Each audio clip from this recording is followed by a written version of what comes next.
যবে থেকে আমি নিজের হাত খরচের টাকাটা নিজেই জোগাড় করে নিচ্ছি, তবে থেকে কিন্তু আমি আর আমার হাজবেন্ডের কাছ থেকে কোনো হাত খরচ বাবদ টাকা নিই না। একেবারে নিই না বললেও ভুল হবে, মাঝে মধ্যে কিন্তু ওই নেওয়া হয়, তবে আবদার আর ভালোবাসার খাতিরে কিছু নেওয়া আর কি। আর মাঝে মধ্যে ওকে বলি, দাও আমায় কিছু টাকা হাত খরচের জন্য।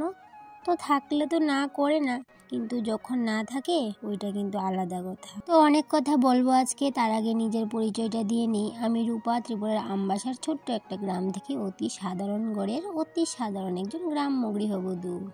উঠোনে এত জল দিচ্ছি কেন ভাবছো তো? সেটা কিন্তু ভাববারই বিষয়। কি হয়েছে বলো তো? আমার উঠোনটাই এত ধুলো, কি আর বলি বলো। উঠান ঝাড় দেওয়ার আগে যদি উঠানটায় জল না দিই তাহলে কি হয় বলো তো? সমস্ত ধুলো বালি গড়ে বারান্দায় গিয়ে পড়ে আর সমস্ত কিছু নোংরা করে দেয়। সেক্ষেত্রে উঠোনে এইভাবে জল দিয়ে তারপরে কিন্তু উঠানটা ঝাড় দিতে লাগে আমার প্রতিদিন।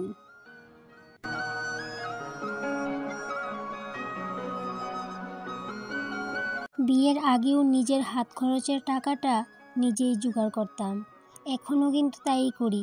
বাবার কাছ থেকেও আমি কোনো সময় হাত খরচ নেইনি। বাবা খুশি হয়ে যখন যতটুকু দিত, ব্যাস এইটুকুই। যবে থেকে বুঝতে শিখেছি যে মেয়েদেরও হাত খরচ বাবদ কিছু টাকা লাগে, তখন থেকে কিন্তু ওই টিউশন শুরু করে দিলাম। তখন 2007-এর কথা বলছি, আর তখন থেকে আমি টিউশন করি। আর বিয়ের পরও এই পেশাটা কিন্তু ছাড়তে পারলাম না। একটা কথা ভুল বলে ফেললাম, পেশা বলা কিন্তু ঠিক হয়নি, ওটা আমার নেশা বলতে পারো। তো তোমাদের সাথে গল্প করতে করতে উঠানটাও ঝাড় হয়ে গেল। এবার গোবর গুলে নিচ্ছি, কারণ গোবর জল দেবো সারা বাড়ি। আমাদের হিন্দু বাড়িতে তো গোবর জল দিতে লাগে সকাল সন্ধ্যা, তো সব দিন তো আর হয়ে ওঠে না 2 বেলা দেওয়া। তো যতটুকু পারি সম্ভব 1 বেলায় দেওয়ার চেষ্টা করি। তো 2 বেলা তো আর দেওয়া হয় না। আর এই দিকটায় দেখো, এই গোবরটা না পৌষ সংক্রান্তির সময় আমি আমার বাবার বাড়ি থেকে এনেছিলাম। এখানটায় কি হয়েছে বলো তো, আমি কিন্তু কারো বাড়িতে যাই না গোবর আনতে। এই বাবার বাড়ি যখন যাই তখন কিন্তু একটু বেশি করে গোবরটা নিয়ে আসি। আর এই গোবরটা কিন্তু অনেকটাই যত্ন করে রাখি, বেশ অনেক দিন কিন্তু আমার চলেও যায়। আবার যখন শেষ হয়ে যায় তখন কিন্তু আবার ওই বাবার বাড়ি থেকে আসার সময় নিয়ে আসি। তো মা আমাকে যতটুকু গোবর দেয়, বেশ অনেক দিন কিন্তু আমার চলেও যায়। তো আমার কথাগুলো অনেকেরই খারাপ লাগতে পারে, অনেকেই বলতে পারো যে হাত খরচের টাকাটা বাবার কাছ থেকে নেওয়া কি অপরাধ, হাজবেন্ডের কাছ থেকে নেওয়া কি অপরাধ? মোটেও না। কিন্তু যারা আমরা হাউসওয়াইফই বলো আর মেয়েই বলো, যখন থেকে নিজে দেখবে 2 টাকা রোজগার করতে পারবে, তখন থেকে কিন্তু ওই দেখবে আর বাবার কাছ থেকেও নিতে ইচ্ছে করবে না, আর হাজবেন্ডের কাছ থেকেও নিতে ইচ্ছে করবে না। তখন কিন্তু আরেকটাও অভিজ্ঞতা চলে আসে।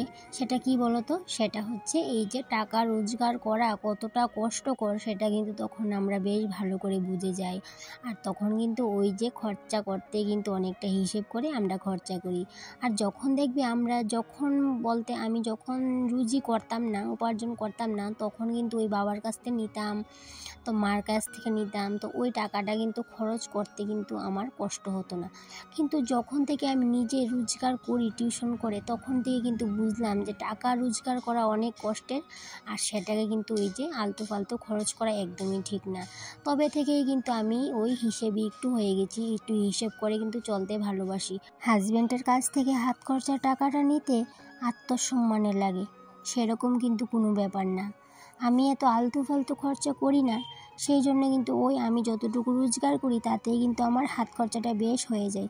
সেই জন্য আর হাজবেন্ডের কাছ থেকে হাত খরচাটা নিতে হয় না। তো যাই হোক, তোমাদের সাথে গল্প করতে করতে আমি এদিকে বাসি কাজ সমস্ত করে নিয়েছি। উঠান ঝাড় দিয়ে সমস্ত ঘর দুয়ার মুছে নিয়েছি, তারপর চা খেলাম। তারপর চা খেয়ে এই যে 9টার ভিতরে স্নান করে পূজাটাও দিয়ে নিচ্ছি।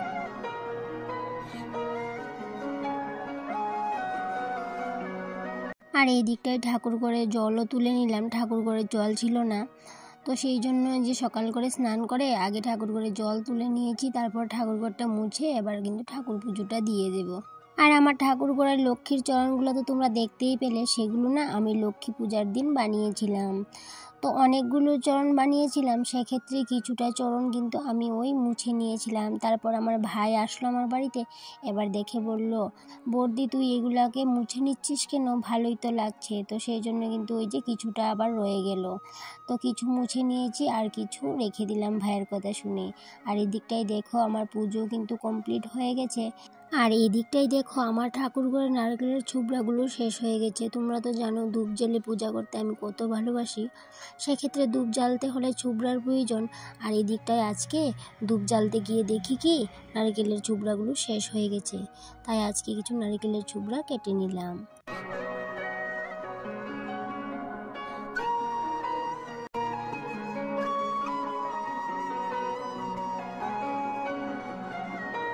আর এই দিকটায় দেখো বাড়ির সমস্ত কাজ শেষ করে সন্ধ্যার পর চলে আসলাম ভাগবত পাঠে।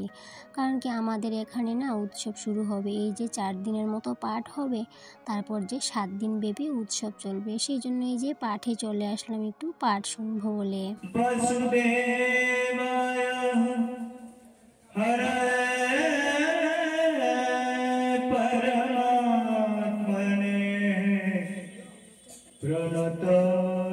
कृष्णाश्रय गोविन्दाय नमो नमः।